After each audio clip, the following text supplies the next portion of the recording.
할렐루야. 귀한 예배 오신 여러분 진심으로 환영하고 축복합니다. 또 부득이해서 영상으로 예배 들으신 분들도 환영하고 축복합니다. 우리 옆사람과 인사합시다. 잘 오셨습니다. 예배 승리합시다. 하나님은 영이시니 예배하는 자가 성령과 진리로 예배할 진지하셨습니다. 이제 여러분 모두를 성부와 성자와 성령 이름으로 진심으로 예배 초대합니다. 다 같이 신앙고백 하심으로 주일 예배 시작하겠습니다.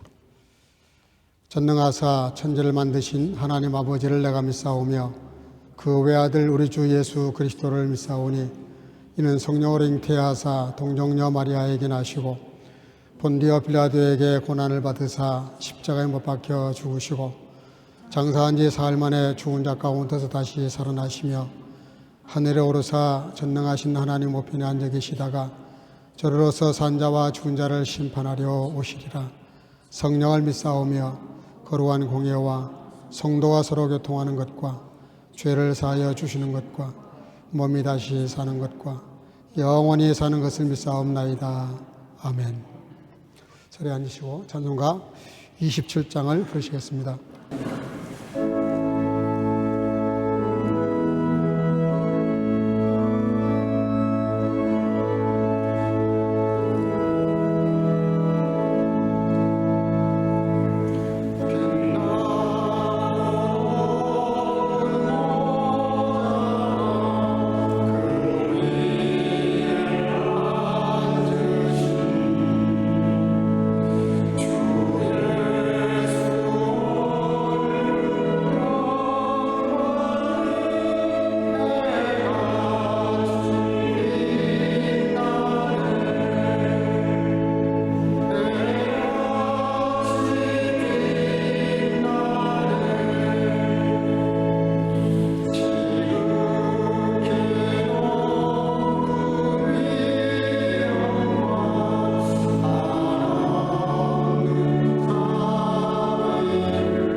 정원석 권사님, 우리를 대표해서 기도하시겠습니다. 함께 기도드리시겠습니다. 사랑과 은혜가 풍성하신 하나님 아버지, 주님이 날 모든 것에서 멈추게 하시고 예배의 자리에 함께하게 하신 은혜에 감사드립니다. 예배를 통하여 십자가와 구원의 삶을 배우면서도 일상에서는 말씀과 멀어진 삶을 살 때가 많았음을 고백합니다. 회개하오니 용서하여 주시고 정결한 마음으로 예배드리게 하시며 자비와 긍휼을 베풀어 주시옵소서. 믿음의 선주들은 언제 어디서나 먼저 제단을 쌓고 기도함으로 인도하심을 받았음을 기억합니다. 모든 예배에 마음과 정성을 다하게 하시고 말씀이 삶의 실제가 되고 하나님의 뜻을 이루게 하옵소서. 메말라가는 세상 속에서 그리스도인들이 빛과 소금의 역할을 감당하며 평강을 만들어가게 하옵소서. 세상의 주권자 되신 하나님 아버지, 교회가 본질을 회복하게 하시고 갈등과 분열 가운데 있는 이 땅에 화해와 평화를 이루게 하옵소서. 세계의 전쟁과 분쟁도 속히 그치게 하시고 평화의 날을 어서 속히 이루어 주시옵소서. AI 시대 그래도 복음이라는 주제로 준비되는 코스트를 축복하시고 다음 세대를 세우는 귀한 통로가 되게 하옵소서. 필요한 모든 것을 채워주실 줄 믿사옵고 감사드립니다. 병악한 이들에게 회복과 평안을 주시고 유가족들에게는 부활의 소망과 위로를 더하여 주시옵소서. 올 한 해도 예배 부흥을 통하여 영을 살리고 삶이 성장하고 다음 세대를 세우고 전도와 선교하는 교회로 세워가게 하심을 감사합니다. 이를 위하여 주일마다 말씀을 준비하여 선포하시는 고마우신 목사님, 성령의 충만함으로 말씀 선포하실 때 성령의 능력을 7배나 더하시기를 기도하오며 우리 모두가 아멘으로 받아 그 말씀대로 실천하여 열매 맺게 하옵소서. 목사님의 연휴간의 건강도 지켜주시옵소서. 성가대의 찬양과 영삼팀의 수고와 봉사부의 섬김을 축복해 주시고 주일학교 유초동부와 청년부와 청소년부 붙잡아 주시고 온 교회 성도님들이 오늘도 예배에 승리케 하옵소서. 모든 순서를 주님께 맡기옵고 예수 그리스도의 이름으로 기도드립니다. 아멘.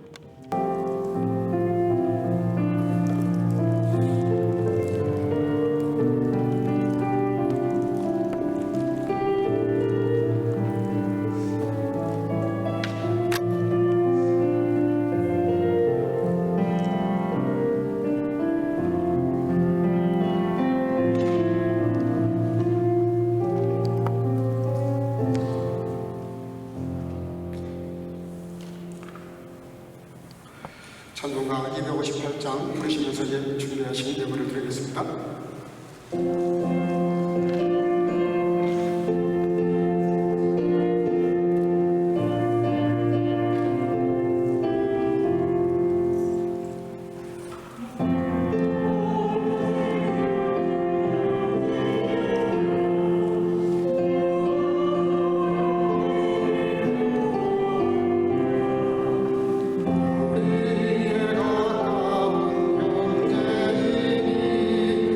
이생명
거룩한 주일을 맞이해서 주변나와 예배하는 시간에 저희들의 마음도 몸도 우리 영혼도 또 우리가 주께 받은 만 가지 은혜를 참으로 헤아리면서 주 앞에 나와 예배드리는 시간에 11조를 드리고 감사의 예물을 드리고 선교와 구제 예물을 드리고 주일헌금을 드리고 또 온라인으로 예배드리며 11조와 감사와 예물을 드리는 모든 주의 자녀들 그 중심을 보시고 갚아주시되 차고 넘치고 흔들어 채우시는 복으로 채우셔서 스스로 부유한 인생을 살아갈 뿐만 아니라 많은 사람들에게 사랑을 베풀며 나누며 아버지 충만한 삶을 살고도 충만한 삶을 살 수 있도록 저희의 머리 위에 두 손 들어 축복해 주시기를 간절히 소나옵고 어린 생명들이 드리는 예물을 받으시고 아버지 부모의 자랑이 되고 다음 세대를 이끌어가는 귀한 리더들이 많이 나올 수 있도록 어린 생명들을 축복해 주실 줄로 믿사옵고 오늘도 이 드리는 모든 예물이 가닿는 곳마다 복음의 힘있는 역사가 나타날 수 있도록 오병이어로 주께서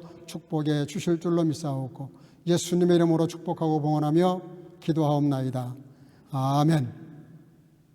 사도행전 13장 1절에서 5절까지 한 목소리로 천천히 공독하겠습니다. 다 같이 1절 봅니다. 안디옥 교회에 선지자들과 교사들이 있으니 곧 바나바와 니그라라 하는 시므온과 구레네 사람 우르기오와 분봉왕 헤롯의 젖동생 마나행과 및 사울이라. 주를 섬겨 금식할 때에 성령이 가라사대 내가 불러 시키는 일을 위하여 바나바와 사울을 따로 세우라 하시니 이에 금식하며 기도하고 두 사람에게 안수하여 보내니라. 두 사람이 성령의 보내심을 받아 실루기아에 내려가 거기서 배 타고 구브로로 가서 살라미에 이르러 하나님의 말씀을 유대인의 회당 여러 회당에서 전할세 요한을 수종자로 두었더라. 아멘. 자리에 앉으시고 성가대 찬양을 통해서 영광을 드리겠습니다.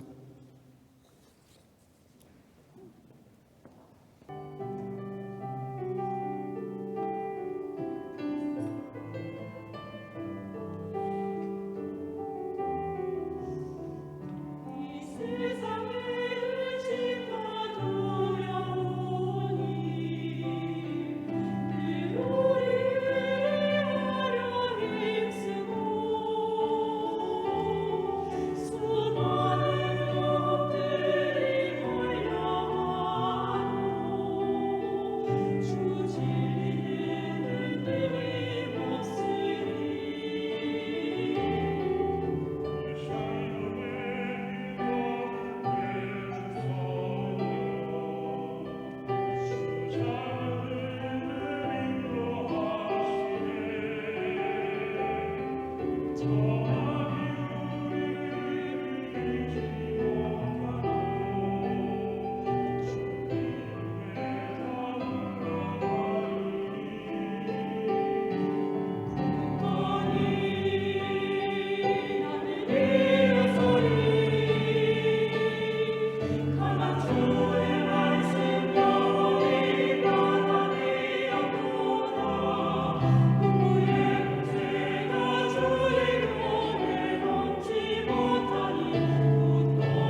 귀한 찬양 감사합니다. 1988년 발표된 시인과 촌장 3집 타이틀곡이 가시나무라고 하는 조성모의 리메이크 버전으로 알려져 있는 곡이 있는데, 이 원곡자가 원래는 하덕규 씨라고 합니다. 이분이 젊은날 너무 처절한 영적 고뇌와 그리고 그런 고뇌 속에서 주님 만나 회심의 과정이 고스란히 담긴 노래라고 합니다. 이 하덕규 씨라는 분이 20대 시절에 너무 현실과 이상이 안 맞는 거예요. 특별히 젊은 사람들 공통의 고민이죠. 현실과 이상이 안 맞는 거. 근데 그 사이 괴리 속에서 너무 괴로워하면서 술과 대마초에 빠져서 죽음을 몇 번이나 결심을 했던 그런 한계에 이르기도 했다고 합니다. 그러다가 어느 날 우리나라 우리 교회 송구영신 예배 잘 아시죠? 우리 교회 창립된 이후로 한 번도 송구영신 예배를 뺀 적이 없습니다. 근데 이 송구영신 예배에 누나가 거의 끌고 가다시피 해서 억지로 그 예배에 참석을 했다고 합니다. 근데 그 송구영신 예배를 드리면서 말씀을 듣는 가운데 놀라운 그런 음성을 들어요. 자기 그 말씀을 듣는 가운데 자기 그 내면 속에 너무너무 가시던 불이 많다는 걸 깨닫습니다. 그리고 그 가시던 불 속에서 자기가 피를 흘려야 되는데 예수님께서 대신 피를 흘리시는 이제 그런 환상을 본 겁니다. 그러고 나서 그가 그것을 체험하고 나서 단 10분 만에 쓴 가사가 그 가시나무라는 곡의 가사라고 합니다.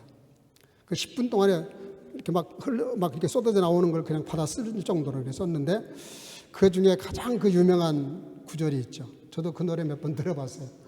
시간이 있으면 한번 영상을 제가 보여주고 싶은데 나중에 한번 궁금하면 그 노래 들어보시기 바랍니다. 그 노래의 가장 중요한 핵심이 뭐냐면 내 속에 내가 너무 많다는 거예요. 내 속에 내가 너무 많아 당신의 쉴 곳이 없다. 그러니까 내 속에 내가 너무 많아서 주님 품 안에서 쉴 나도 없고 공간도 없고, 내가 너무 많다 보니까 내 속에 자리하실 예수님의 자리가 없다. 말 구육간에서 태어나실 수밖에 없었던 예수님의 모습이기도 합니다. 그 불후의 명곡을 가사를 써내려가면서 그 노래가 대히트를 치게 됩니다. 이분이 대히트를 쳐서 그걸로 가수 생활을 하면은 얼마든지 영화를 누릴 수 있었는데, 그 노래를 부른 이후에 그는 깊은 그렇게 더 깊은 고민과 기도 가운데 그 세상의 화려한 가수라고 하는 걸 다 내려놓고 복음성 가수가 됩니다. 그리고 신학을 공부하게 돼요. 신학 공부를 해가지고 결국은 목사님이 되셨습니다. 목사님이 되셔서 지금 모 대학 교수로 재직하면서 자기와 같이 그렇게 화려한 연예인 생활을 하면서 남들이 잘 모르는 그런 자기 속에 너무 많은 가시던 분이 많은 그런 사람들의 영혼을 전도를 했는데, 그 중에 대표적인 사람이 조성모 씨라고 합니다. 조성모 씨가 하덕규 씨를 만나서 그도 예수를 믿고 신앙생활을 열심히 하고 있다고 합니다. 무슨 얘기하려고 이 얘기를 소개했냐면, 우리가 세상에 이렇게 찌들어 살고 거기에 묻혀 살고 빠져 사는 그런 삶을 살 수밖에 없어요. 제가 오늘 아침에 뉴스를 보다 깜짝 놀랐어요. 한국교회 젊은 세대가 그래도 그 전에 한 25%가 이렇게 교회를 나오고 신앙생활을 했는데, 지금은 가나안 교회 젊은 세대가 10%로 뚝 떨어졌다는 거예요. 그러니까 전체 10%니까 이번에 또 코스트 우리 코스트 간사 우리 팀장에게 오늘 아침에 잠깐 그 보고를 받았는데, 이번에 참가한 270명 되는 사람 중에서 청년들 학생이 30명 등록이 있다고 해서 저도 지금 약간 쇼크를 먹었어요.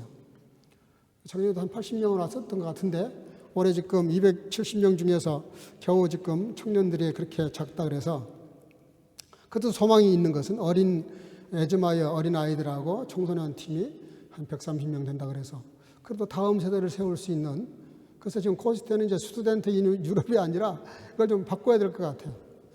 이름을 좀 바꾸어야 되지 않나, 그런 생각이 들 정도가 됐습니다. 무슨 얘기냐면 우리가 제가 지금 계속해서 1월 첫 주부터 지금까지 계속 예배에 대한 얘기를 합니다.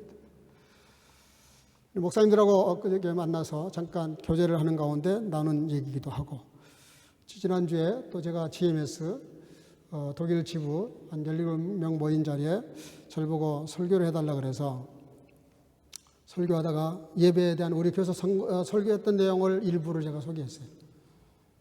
독일교회, 이 교회도 마찬가지고 독일교회는 대부분 적어도 3,000에서 10,000명 그 사이에 등록교인이 있습니다. 3,000에서 10,000명이면 대형교회죠. 우리나라로 말하면 대형교회예요.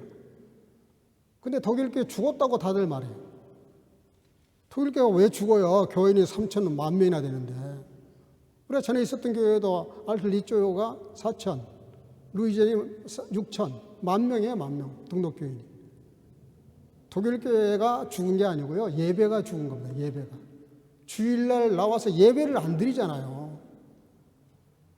등록교회는 3,000, 4,000, 10,000명인데 나와서 예배 드리는 사람이 없어요. 이 교회도 마찬가지. 이 교회도 아침에 와서 보면 7, 8명 앉아 있어요. 이것도 지금 몇천 명 모이는 교회입니다. 독일교회가 죽은 게 아니라 예배가 죽은 겁니다.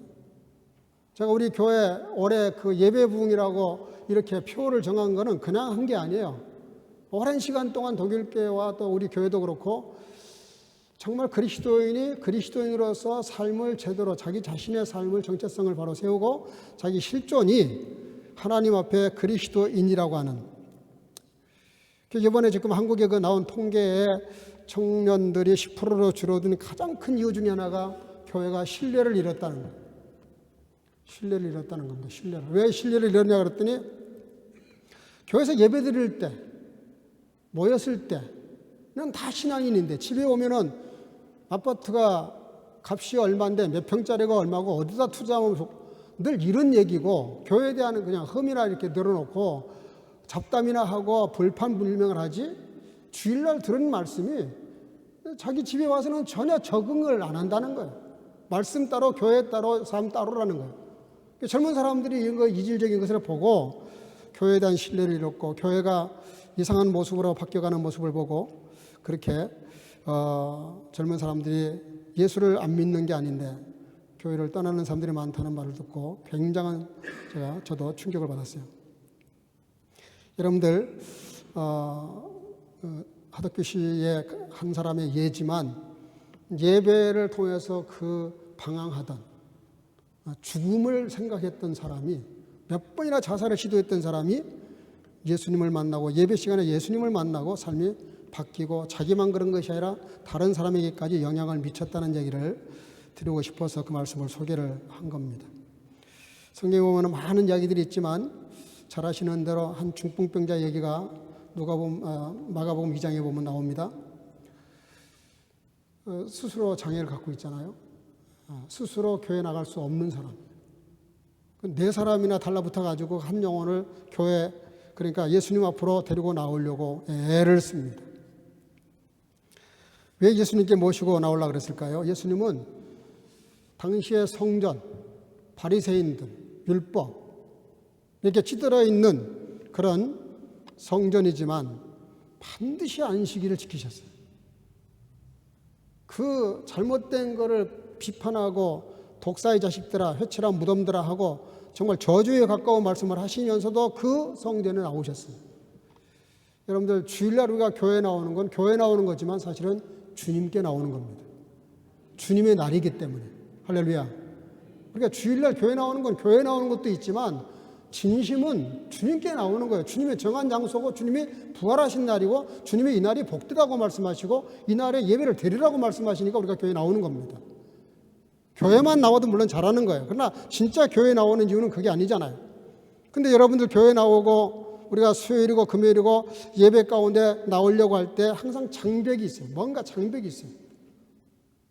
지난주 수요일날 17명이 예배 줌에 들어오셨는데 저는 우리 교인들 다 들어왔으면 좋겠어요. 여러분들 이 중풍병자는 스스로 장애가 있어서 나오지를 못해요.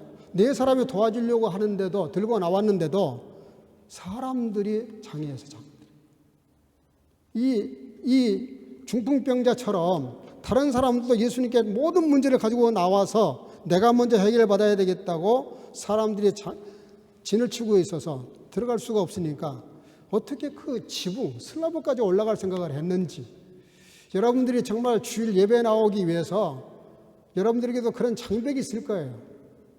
사람과의 약속, 예배보다 더 중요한 그 어떤 것들, 그런 것들이 장벽이죠. 일종의 장벽인데 이 네 사람은 무슨 생각이냐, 이거를 뚫고 예수님께 가기 위해서 남의 집 지붕을 뚫었다니까. 남의 집 지붕을 부셔버린 거예요. 나중에 손해배상해야 될 거 아니에요. 시간과 물질을 쏟은 겁니다. 예수님께 끌고 나오기 위해서. 우리가 정말 하나님이 진짜라 하나님이고 예수님이 나 때문에 정말 죽으신 것을 사실로 믿으시면은 아멘? 아멘. 그렇다면 믿는다면 우리가 한 사람을 주님 앞으로 인도하기 위해서 그런 수고는 못한다 할지라도 나라도 주님께 나와 예배드리는 것을 좀 기쁘게 생각하고 기꺼이 나와야 되지 않겠어요? 여러분들에게 있어서 뚫어야 될 지붕이 뭡니까 도대체? 저는 예배를 소홀히 하는 사람에 대해서 근본적으로 저는 신뢰를 잘 안 해요. 왜냐하면 예배만큼 하나님과 만나는 공식적인 시간이 없는데 그 예배 시간을 우습게 생각하고 가볍게 생각하고 예수님과의 만남조차도 아주 우습게 생각하고 아무것도 아닌 일로 그 시간을 어기고 피하고 할 수만 있으면 안 드리려고 그러고, 그런 마음으로 어떻게 우리가 주님과의 관계가 뚫리겠어요? 그렇게 어렵사리 주님 앞에 도달했을 때 그 사람이 가지고 있는 영적 문제, 육체적 문제를 다 해결받았어요. 그렇죠? 그 중풍병자가 그 죄사함 받고 용서해달라고 죄를 회개한 적도 없어요. 근데 예수님은 그 육체를 고치시기 전에 먼저 그 영혼부터 건지셨다고요. 내 죄가 사하여졌느니라. 그리고 육체도 건강해서 네 침상 들고 네가 가라. 아니, 침상에 실려서 왔던 사람이 자기 침상을 가지고 자기 발로 걸어 나갔다니까. 그게 예배의 위대함이고 주님 만난 사람의 축복입니다. 여러분들 항상 주님께 나올 때마다 주님 진심으로 주님을 만나시기를 주님을 축복합니다. 우리가 다른 많은 거는 따라오는 것들이지 그건 아무것도 아니란 말이에요. 오늘 본문에 우리 1절 한번 읽어보겠습니다. 시작. 안디옥 교회에 선지자들과 교사들이 있으니 곧 바나바와 니게르라는 시므온과 고르네 사람 오르기오와 분봉왕 헤롯의 족동생 마나인과 및 사울이라. 여기 5사람 이름이 나옵니다. 바나바, 시므온, 오르기오, 마나엔, 사울. 이 사람이 이 교회 리더들입니다. 우리 교회도 저를 포함해서 여러 권사님들, 장로님들 또 이렇게 각 부서 장들이 있습니다. 그분들과 같은 그런 급들이죠. 근데 재미있는 것은 이 5사람이 하나가 돼서 정말 조화롭게 사역을 잘했다는 말은 단순히 단결이 잘 됐다는 뜻이 아닙니다. 너무나 이분들의 그 구성 요소가 우리에게 주는 교훈이 너무 많아요.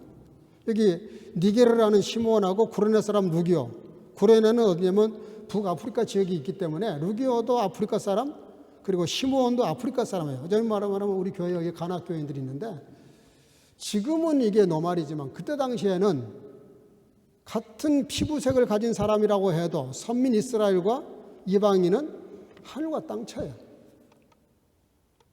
근데 이런 흑인이 같이 그러니까 흑인, 황인, 백인 어떻게 보면 지구촌에 하나 모여 있는 거예요. 바울 사도가 이런 말하죠. 고린도서 12장 27절에 보면 너희는 그리스도의 몸이요 지체의 각 부분이라. 여러분들 몸의 장기 중에서 제일 중요한 장기가 뭘까요? 뭐를 떼내면 장애인이 됩니까? 우리 몸의 가장 중요한 부분이 어딜까? 머리일까? 가슴일까? 손일까? 발일까? 우리 몸의 가장 중요한 것은 아픈 곳이에요. 아픈 곳. 아픈 곳이 제일 중요한 곳입니다. 발바닥에 조그만 그 가시가 하나 박혀도 온 몸이 거기에 집중됩니다. 그것 때문에 온몸이 불편해요. 우리 몸에 가장 중요한 것이 어디일까? 아픈 곳인가요? 교회에서 가장 중요한 사람이 누굴까? 목사, 장로가 아니라니까요. 교회에서 제일 중요한 사람이 누구냐면 아픈 사람이 아픈 사람, 문제가 있는 사람, 힘든 사람, 어려운 사람. 세상은 그런 사람 멀리 하려고 그러죠. 가까이 할까 봐 겁나죠. 교회는 가장 연약한 사람, 영이 됐던 육이 됐던 연약한 자리에 있는 사람이 가장 중요한 사람이에요. 근데 이 교회는 그런 인간적인 그런 판단이 아니고 너는 흑인이니까 너는 황인이니까 너는 백인이니까 이런 게 아니에요. 색깔을 초월할 뿐만 아니라 헤롯의 젖동생 마나인 왕족이고 그 다음에 루기오와 시므온은 노예입니다. 노예 신분이었어요. 그때 당시에 흑인들은 대체적으로 그랬어요. 그러면 노예하고 왕족하고 어떻게 하나가 될 수 있습니까? 우리나라 초대교회 때도 그런 적이 있어요. 그 교회 노예, 그러니까 머슴이 교회를 나오고 머슴을 부리는 집주인이 나왔는데 장로 투표를 하는데 그 집주인의 주인은 떨어지고 그 집에 일하는 그 사람은 당선이 되고, 근데 얼마나 그분들이 정말 훌륭한 분들인지 자기 집에 하인 같은 그런 그 집사님이 아니라 자기 집에 머슴처럼 일하는 사람은 장로에 당선이 되는데 그 사람을 부리는 그 주인은 떨어졌으니 얼마나 부끄럽고 창피한 일이에요. 그런데 그 떨어진 그분이 오히려 그 자기 집의 머슴한테 장로님 하면서 아주 깍듯하게 대하면서 교회 와서는 그분을 장로님으로 이렇게 존경을 하면서 섬겼다는 거예요. 우리나라도 그런 낭만이 있었어요. 옛날 교회는. 요즘 장로 이렇게 선거나 권사 선거하다가 떨어지면 시험 들어서 교회 뜨는 사람들도 있어요. 신앙이 아닌 거죠. 여기 세상 나라도 아닌데. 근데 보세요. 당시에는 유대인하고 이방인도 하나 되기 어려웠어요. 근데 바울과 마나에는 유대인인데 시므온과 바나바하고 루시오는 이방인입니다. 그러니까 이방인이고 선민인데도 하나가 됐고, 그리고 왕족과 노예인데도 하나가 되어서 똑같이 같은 레벨에서 교회 리더가 돼가지고 일하고 있는 거예요. 제대로 된 교회죠. 그뿐만 아니에요. 루기오와 시므온은 아프리카 사람이고 바울은 다소 사람이고 바나바는 구브로 사람입니다. 이게 지역이 많이 떨어져 있었어요. 당시에도 아프리카 사람들은 많이 무시를 당했습니다. 근데 전혀 그러질 않아요. 우리나라 만국병 중에 하나가 지역 싸움이잖아요. 경상도, 전라도, 충청도. 얼마나 지역 감정이 강한지 우리나라처럼 부끄러운 나라가 없어요. 남북이 갈라진 것도 참 부끄러워 창피한 일인데 같은 민족끼리 청겨누고 싸우고 같은 민족끼리 싸우는 이게 얼마나, 생각해봐요. 같은 집안에 형제가 있는데 둘이 싸우면 이거보다 더 꼴불근 일이 어디 있어요. 같은 형제인데. 근데 무슨 사상으로 갈라지고 무슨 학벌로 갈라지고 무슨 출신으로 갈라지고 뭘 이렇게 우리나라 보면은 500년 동안 조선시대도 마찬가지였지만 전 지구촌에 지금 유일하게 분단 국가가 우리나라입니다. 여러분들. 우리나라가 지금 세계 경쟁력 6위까지 올라왔어요. 10위에서 6위를 건너뛰었어요. 지금. 얼마나 지금 대한민국이 거의 대세입니다. 베를린에 지금 한국 식당이 지금 250개가 넘어간다 그러잖아요. 언제 이렇게 됐어요? 한국 식당을 열면은 한국 음식이 요즘 아주 그냥 대박이 났어요. 그래서 웬만하면 다 잘 됩니다. 떨어져 안 되는 데도 있지만. 근데 부끄러운 건 뭐냐? 갈라치기를 너무 한단 말이에요. 이 정치하는 사람들이 표가 된다 그러면 못할 짓이 없어. 근데 교회까지 그러면 되겠냐고요. 교회까지. 2000년 전에도 이걸 극복했어요. 2000년 전에도. 예? 우리 교회는 너무 모험적인 교회 중에 하나예요. 내가 목사님들 만나면 내가 자랑해요. 우리 교회는 경상도 아주 정말 TPC 우리 경상도 우리 심은철 장로님. 예? 여기 또 우리 전라도 우리 김대수 장로님. 이분들은 둘이 정치적으로 만나면 절대로 자리 같이 앉아 있을 수 없는 분들이세요. 오늘 고인이 되셨죠. 우리 한선택 장로님 또 청주 안시잖아. 예. 충청도, 경상도, 전라도 세 부류가 모여 있는 곳에 목사님들 목회하는 건 너무너무 어려워요. 한국에서는. 설교를 할 수가 없어요. 조금만 삐끗하면 큰일 납니다. 아니, 교회가 그래서야 되겠어요? 교회 와서 여러분들 정치 얘기하면 제가 일제 딱 수습시켜요. 교회는 정치 얘기하는 곳이 아니다. 성경 얘기하고 진리 얘기하는 곳이고 예수를 말하는 곳이고 복음을 말하는 곳이지 무슨 교회까지 와서 세상 정치를 끌어들여 가지고 하려고 그러냐. 근데 2000년 전에 이미 이 안디옥 교회는 자, 한번 읽어볼까요? 갈라디아서 3장 28절 다 같이 시작. 너희는 유대인이나 헬라인이나 종이나 자유인이나 남자나 여자나 다 그리스도 예수 안에서 하나이다. 아멘. 아멘. 여러분, 우리 교회는 지역 없습니다. 우리 교회는 예수님만 계세요. 누가 꼭 물어보면은 나 예수당이라 그러시죠. 예수당. 내가 뭐 조금 이렇게 말하면 날 보고 국민의힘 당이냐고 물어봐. 내가 또 이렇게 조금 얘기하면 또 민주당이냐고 물어봐. 누가. 그 제가 이제 딱 잘라서 얘기해. 나는 예수당이라고. 교회는 예수당밖에 없어요.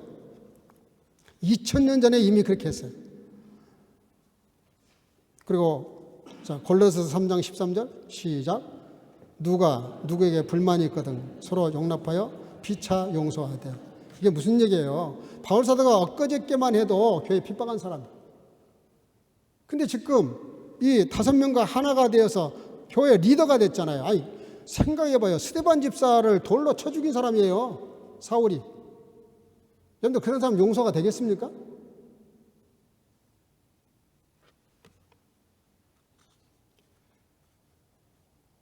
그리고 먼저 예수님을 영접한 사람은 바나바고 나중에 예수 믿는 사람 핍박했다가 나중에 예수를 믿는 사람이 바나바 사울인데 얼마나 조화를 잘 이룹니까? 여러분, 사람을 볼 때 우리가 함부로 판단하고 함부로 정죄하고 함부로 나름대로 이렇다 저렇다 그렇게 넘겨쳐보면 안 됩니다. 사람이 겉으로 보기에는 어떨지 몰라도 함부로 사람을 평가하면 안 되는 거예요. 어떤 나라에 내 아들을 가진 왕이 있었다고 하는데요. 이 왕이 내 아들에게 이렇게 말했답니다. 첫째는 겨울에 가서 그 나무를 보고, 둘째는 봄에 가서 봐라. 셋째는 여름에 가서 보고, 넷째는 가을에 가서 그 나무를 보고 와서 나에게 보고해라. 그래서 정원 뒤편에 심어놓은 한 과일 나무를 가서 이렇게 보고 오라고 했는데 첫째 아들이 겨울에 가서 보고 오더니 나무가 죽어 있던데요. 그랬어요. 둘째가 가서 보고 오더니 나무가 너무너무 푸르게 싱그럽게 피어 있더라는 거예요. 이파리가. 셋째는 와서 뭐라 그러냐면 장미꽃처럼 너무 예쁜 꽃들이 피어 있다고. 넷째가 가을에 갔다 왔는데 하는 말이 너무 과일이 탐스럽게 열렸다고 그렇게 보고를 했어요. 그 보고를 받은 임금이 놀랐을까요? 왕자들이 놀랐을까요? 왕자들이 놀란 거예요. 어떻게 네 사람이 너무 다르게 얘기하냐 이거죠. 한 나무를 보고.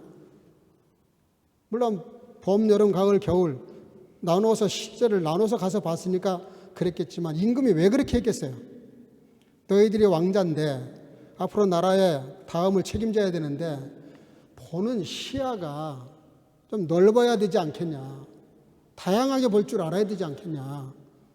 그렇잖아요. 사람을 봐도 앞에서 보는 거, 옆에서 보는 거, 뒤에서 보는 거, 위에서 보는 거 다 달라요.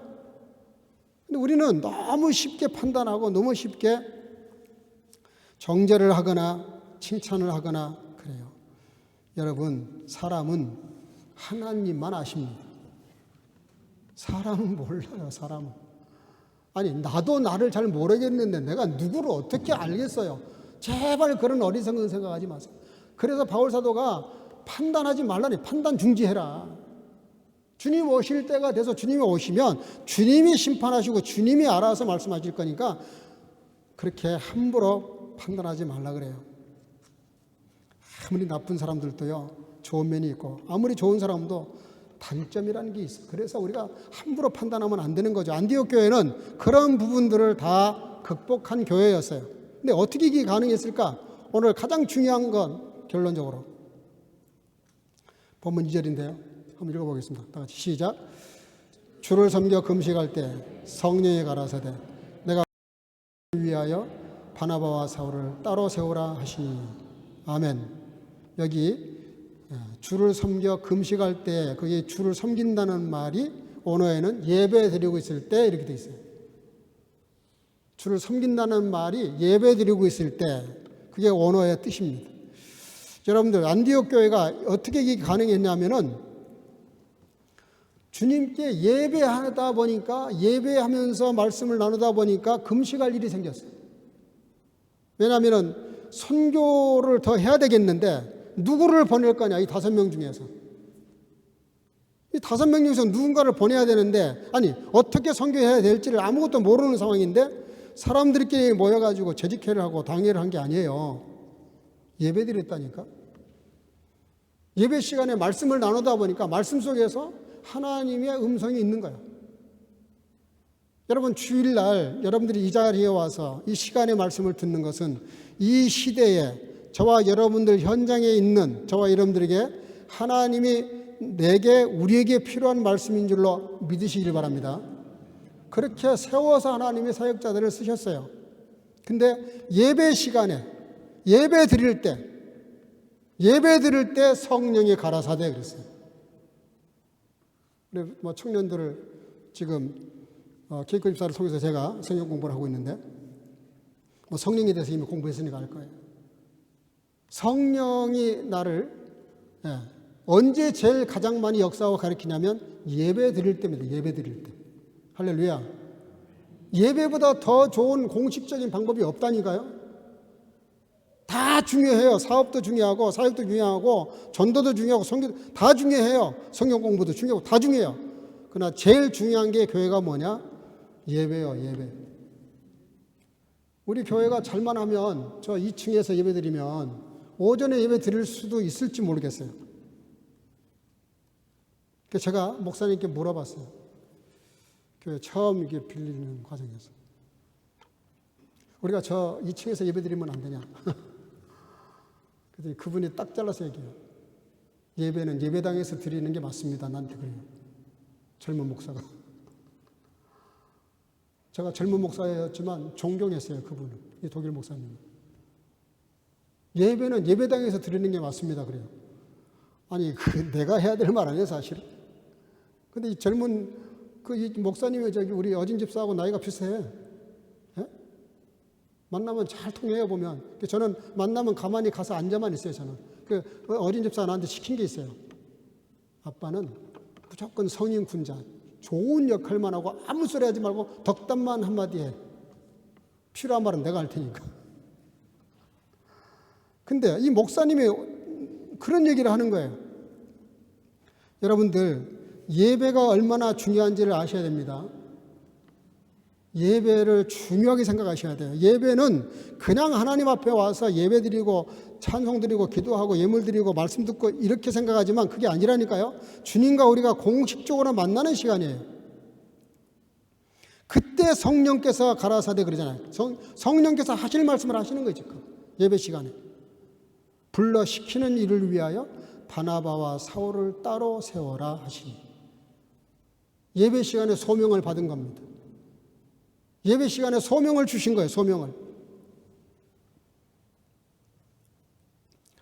여러분들 어떤 청년이 목사님께 찾아와서 질문을 하더래요. 목사님, 세상에서 제일 무서운 게 뭔지 아세요? 아니, 그 청년이 물어보니까 얘가 뭔 생각으로 이런 질문을 하나. 내 생각에는 전쟁하면서 제일 무서운 무기가 핵폭탄 아니겠냐? 아닌데요, 그래. 그래? 그럼 제일 무서운 게 뭐 불치병이겠지. 사람이 불치병만 걸렸다면 벌벌 떨잖아. 아니라는 거예요. 그럼 뭔데 도대체? 넌 뭐라고 생각하냐? 그랬더니 어리석은 사람이 확신을 가지고 일하는 사람입니다. 그렇게 대답하더래요. 그 목사가 할 말을 청년이 그렇게 얘기하더래요. 그러니까 어리석은 사람이 소신을 가지고 확신을 가지고 열정을 내면 어떤 일이 벌어져요? 엉뚱한 데로 가는 거죠. 배가. 모든 사람을 힘들게 하는 거죠. 성경에 오늘 나오는 사울이 그런 사람이었어요. 사울만큼 열심히 있는 사람이 없었어요. 요즘 말로 하면 구속영장 하나 떼가지고 그리스도인을 잡아 죽이려고 온 사방을 미친 듯이 돌아다녔잖아요. 얼마나 열심히 했는지 사울을 당할 사람이 없었어요. 다메섹에 갈 때도 그런 열심을 가지고 가다가 주님 만난 겁니다. 여러분들, 열심보다 더 중요한 거, 소신보다 더 중요한 거, 비전보다 더 중요한 거, 주님을 먼저 만나는 겁니다. 아멘? 주님을 먼저 만나는 거예요. 주님을. 진리를 깨닫는 데 있어요. 진리를. 배우고 확신한 일에 거하는 일이 있어요.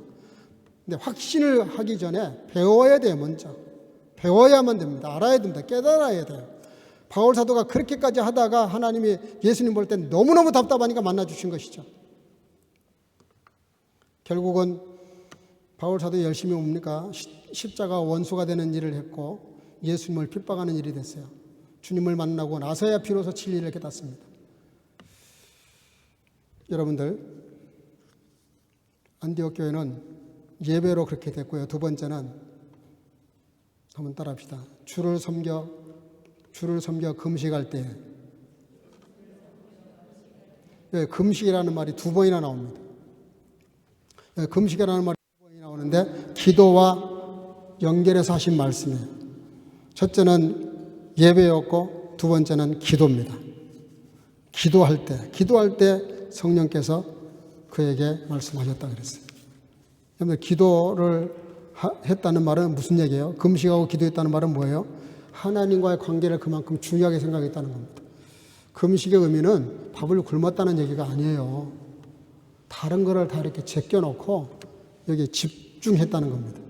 하나님의 음성을 듣기 위해서. 그때 성령께서 임하셨어요. 그때 성령께서 임하셔서 오늘 결론 말씀 하나 읽고 마치겠습니다. 자, 3절, 5절 본문 다 같이 시작. 이에 금식하며 기도하고 두 사람에게 안수하여 보내니 두 사람이 성령의 보내심을 받아 실루기아에 내려가 거기서 배 타고 구브로에 가서 살라미에 이르러 하나님의 말씀을 유대인의 여러 회당에서 전할세 요한을 수종자로 들었더라. 아멘. 여기 보니까 두 사람이 누구예요? 바나바와 사울입니다. 사울과 바나바예요.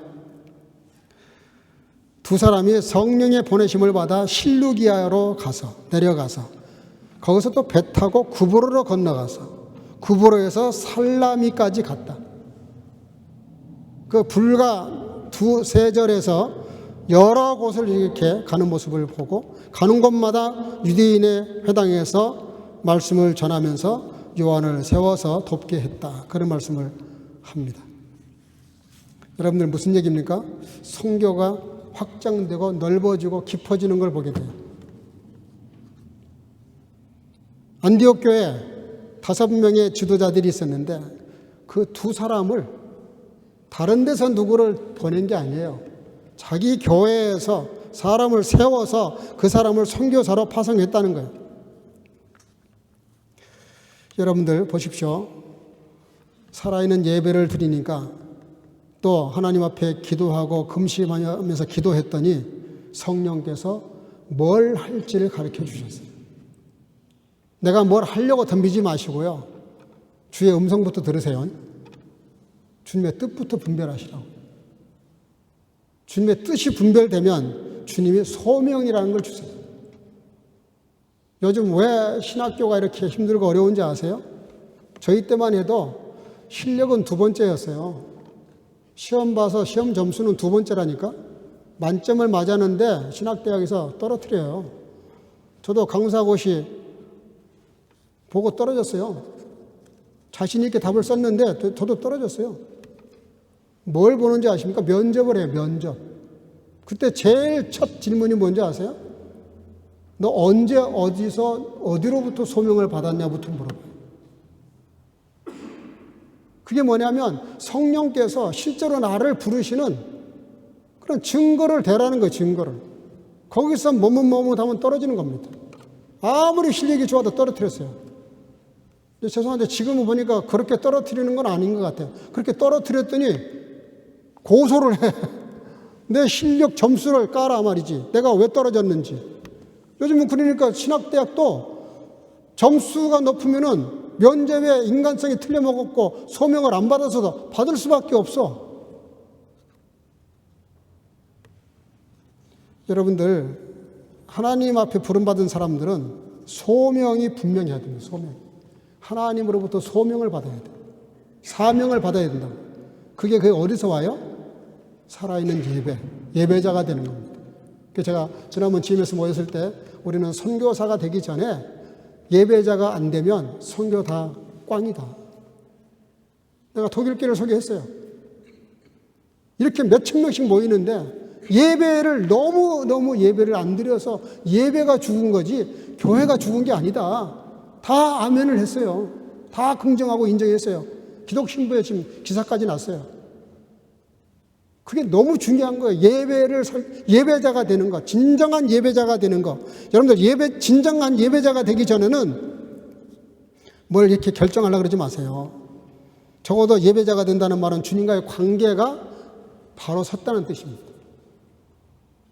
그렇잖아요, 여러분들.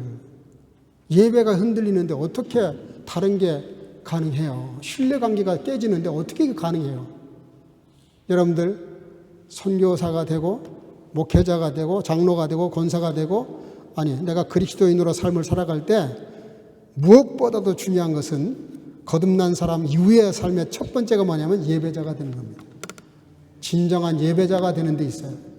저 계속 할 거예요, 설교 예배에 대해서. 우리 교인이 다 전체가 다 예배자가 될 때까지 계속 설교할 거예요. 대신 내가 본문은 받고 똑같은 설교 하고 싶은데 그럴 수는 없고 계속 본문은 바꾸지만 성경에 예배가 얼마나 많이 나와 있는지 몰라요. 1년 내내 할 수도 있어요. 겁먹지 마시고 제가 먹고 그렇게 하겠다는 건 아니지만 중요한 게 뭐예요? 예배자가 되는 데 있습니다. 안디옥 교회가 마지막 교회 추수 때가 되면 주님 오실 날이 가까우면 가까워질수록 우리가 주의 음성을 듣고 예배자가 되어서 주의 음성을 듣고 하나 되게 하시는 역사를 통해서 이 마지막 날 주님 오실 때 주님의 기뻐 받으시는 저와 여러분들 다 되시기를 예배자가 되시기를 주의 이름으로 축복합니다. 우리 찬양팀 나오시고 기도 제목을 좀 드리겠습니다. 오늘 예배자가 될 수 있기 위해서 예배로 선교의 문을 확장해 갈 수 있기 위해서 기도하시기를 바라고 내가 예배자로 서기 위해서 기도하시기를 바랍니다.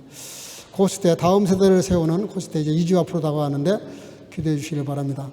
또 올 한 해 여러분들 신년 기도 제목을 내셨는데 그 기도 제목을 놓고 저만 기도하면 되겠어요? 여러분들도 오늘 기도하시길 바랍니다. 기도 제목 낸 그대로 기도하세요.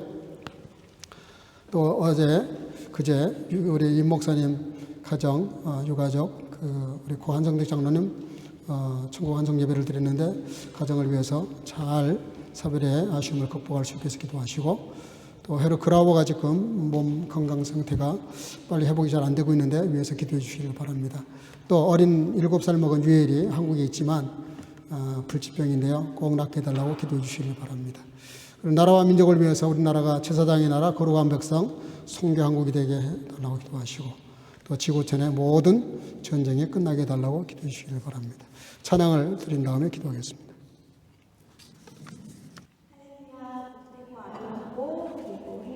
주일입니다. 오늘 함께 하나님을 높이는 예배 자리에 함께 예배를 드릴 수 있어서 하나님께 너무 감사하고 한 분 한 분을 정말 축복을 드리고 싶습니다.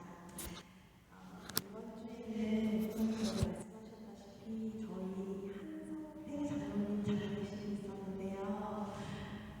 그곳에서 평생을 예배자로 그리고 사명을 소중하게 여겼던 그런 성도님이 이 세상 마지막을 보내실 때 그 마지막이 얼마나 아름다운 모습인지 그리고 참 이상하게도 남아있는 자들에게는 마지막이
기도하겠습니다. 예배 부흥을 꿈꾸면서 예배로 선교를 확장하기 위해서 다음 세대를 세우는 코스를 위해서 올 한 해 내신 기도 제목을 위해서 우리 유가족과 환우들을 위해서 우리나라가 제사장의 나라 거룩한 백성 성교 한국이 되기 위해서 또 지구촌의 전쟁이 끝나기 위해서 통성으로 뜨거운 마음으로 다 입술을 벌려서 뜨거운 마음으로 통성으로 기도하겠습니다. 기도하겠습니다.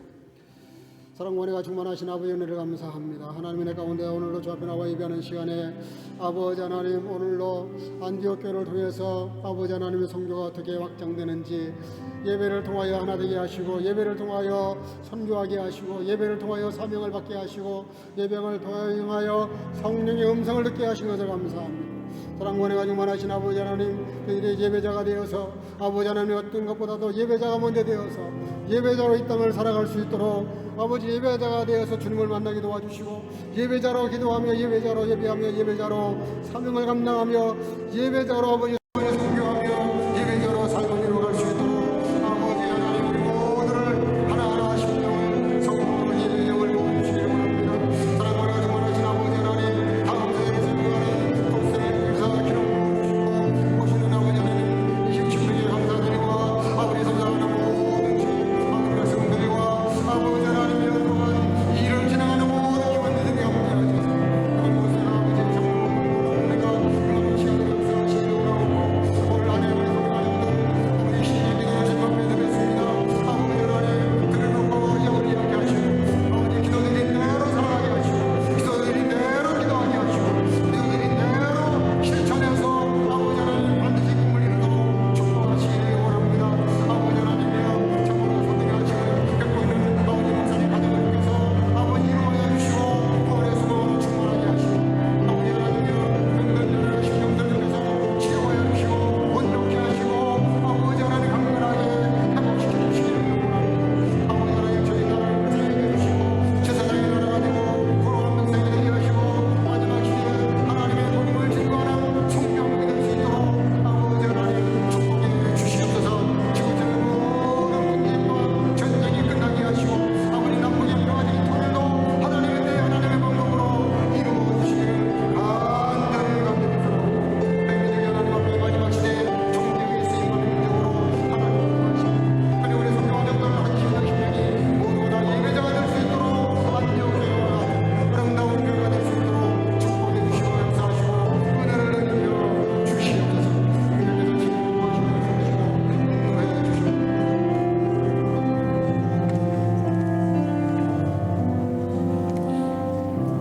살아계신 아버지 하나님, 오늘도 예배로 선교를 확장해가는 안디옥 교회를 보면서 우리가 무엇을 하기 전에 먼저 진실한 예배자, 진정한 예배자가 될 수 있도록 축복해 주시옵소서. 그래서 진정한 예배자가 될 때 성령의 음성이 들리고 기도할 때 성령의 음성이 들리고 그래서 아버지 우리가 뭘 어떻게 해야 될지를 가르쳐 주시는 아버지 하나님, 우리가 진정한 예배자가 온 성교 가족이 예배자가 되어서 하나님께 영광 돌리며 그 예배의 힘을 가지고 아버지 우리에게 주신 소명을 받고 소명을 가지고 아버지의 선교를 확장해 나가는 아름다운 교회가 될 수 있도록 축복해 주실 줄로 믿사옵고 함께 드린 모든 공동의 기도를 응답해 주시옵소서. 예수님의 이름으로 기도하옵나이다. 아멘. 일어나셔서 주기도성을 부르겠습니다.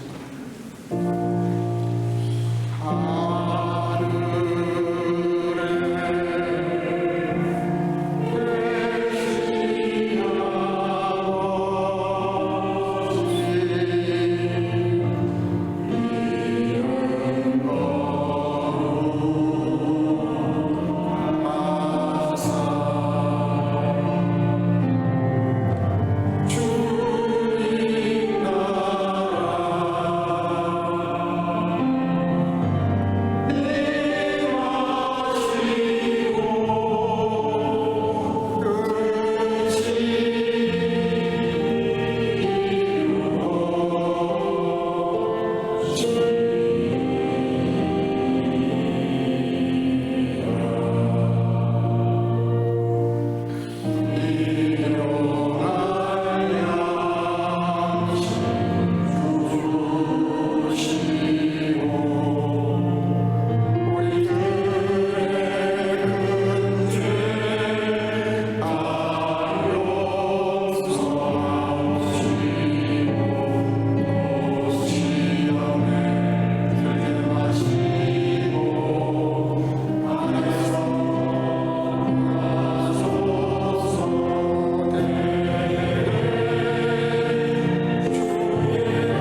Da sie aber den Herrn dienten und festeten, sprach der Heilige Geist, zündet mir aus Barnabas und Saulus zu den Werk, dazu ich sie befunden habe.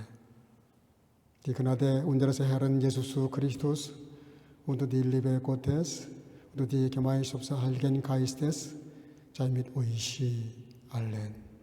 아멘.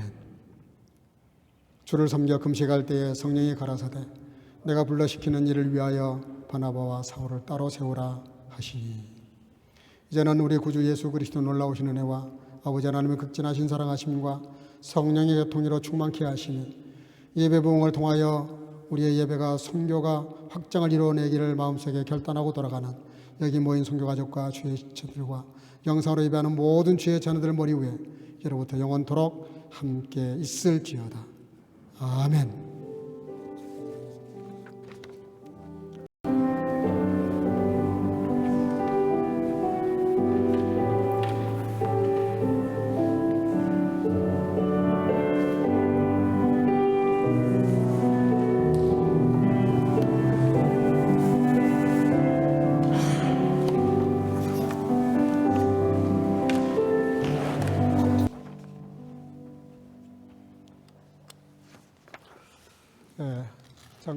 잠깐만 자리에 앉으시고요. 오늘도 많이 나오셨지만 여기 빠진 가정 여러 가정이 있는데 서로 연락해 보시기 바랍니다. 오늘 예배 마치고 옆에 자리에 가셔서 교제 나눠주시길 바랍니다. 오늘 우리 이목식 목사님 가정에서 떡을 드셨다고 들었습니다. 이번 장례에 우리 천국 환송 예배 여러분들이 이렇게 참조해 주셨는데 고마운 마음에서 이렇게 떡을 이렇게 내신다고 합니다. 한 분도 가지 마시고 옆에 가셔서 다 교제를 나눠주시기를 바랍니다. 그래서 금요일 날 은혜 가운데 천국 환송 예배 잘 마쳤습니다.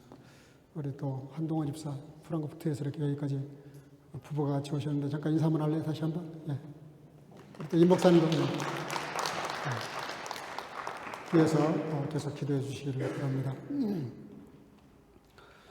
오늘 교육관에서 같이 이렇게 떡 나누고 차담 나눈 다음에 여전도에 총회가 있습니다. 본인이 여전도 회원이라고 생각하시는 분들은 한 분도 가지 마시고 다 총회니까요 모여주시기를 바랍니다.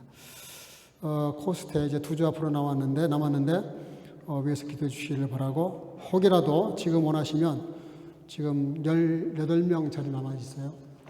신청하시기를 바랍니다. 다 차면 더 이상 받을 수가 없는 상태입니다. 다음 주일은 이번 주 중에 이제 설날이죠. 그래서 다음 주일은 봉사부에서 또 우리 조직들이 떡국 잔치를 합니다. 떡국과 떡을 또 내는 가정이 있어서 떡과 떡국 잔치를 합니다. 다음 주일 빠지 마시고 다 나와 주시기를 바랍니다. 또 전도할 분들이 있으면 이럴 때 좀 전도하시기를 바랍니다. 오늘 지난 주간에 우리 김디나 어린이 생일이었는데 앞으로 좀 나오실래요? 선물을 주려고 그랬더니 선물 말고 그 돈으로 줄 수 없냐 그렇게 요청이 들어왔대요. 그래서 왜 그러냐 그랬더니 그 어떤 자선단체에다 기부를 하겠다고. 우리 박수 한번 칠까요? 아유 너무 이뻐요. 선물 전달하십시오.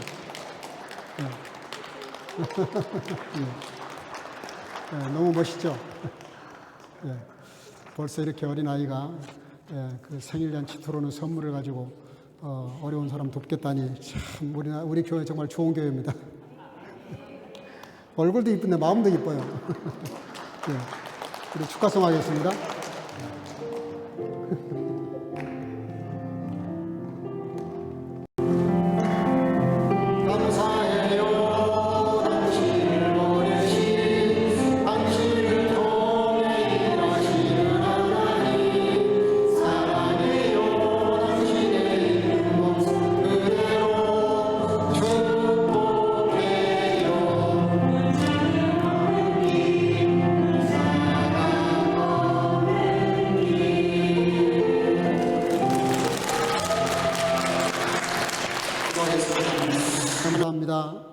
오늘 거룩한 주일 나와 예배드리게 하시고 또 이렇게 특별히 우리가 예배로 선교를 이루어가기를 원하는 귀한 말씀을 통해서 은혜를 나누었는데 우리 소원 선교가족이 그런 은혜로 이 한 주간도 기도하며 살아가게 도와주시고 특별히 사랑하는 딸 또 이렇게 리나가 생일을 맞이해서 참 기특한 마음을 가지고 생일 축하를 받게 하신 것 감사합니다. 사랑하는 딸이 주 안에서 영육으로 강건하고 존귀하고 행복한 인생을 살아갈 뿐만 아니라 부모의 자랑이 되게 해 주시고 사랑하는 딸을 통해서 큰 영광 거두어 주시기를 간절히 소원하고 오늘 이렇게 또 슬픈 가운데서도 또 주의 위로와 소망 가운데 또 떡을 공개하는 가정을 주께서 축복해 주시고 늘 부활의 소망으로 가정을 지키시고 보호하셔서 주 안에서 참으로 담대한 행복한 삶을 살아가도록 위로하시고 축복해 주시기를 간절히 소원하고 남은 시간도 교제하며 큰 은혜가 임할 수 있도록 함께해 주옵소서. 예수님 이름으로 축복하고 기도하옵나이다.